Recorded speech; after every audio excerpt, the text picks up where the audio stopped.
लोगों, तुम्हारे पास तुम्हारे परवरदिगार की तरफ से नसीहत और दिलों की बीमारियों की शिफा और मोमिनों के लिए हिदायत और रहमत आ पहुंची है। कह दो कि यह किताब अल्लाह के फजल और उसकी मेहरबानी से नाजिल हुई है, तो चाहिए कि लोग इससे खुश हों।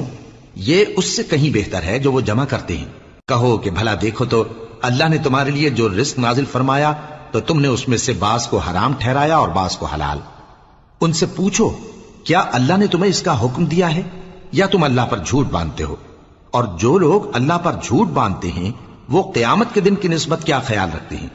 बेशक अल्लाह लोगों पर मेहरबान है, लेकिन अक्सर लोग शुक्र नहीं करते। और तुम जिस हाल में होते हो, या कुरान में से कुछ पढ़ते हो, या तुम लोग कोई और काम करते हो, जब उसमें मसरूफ होते हो तो हम तुम्हारे पास होते हैं।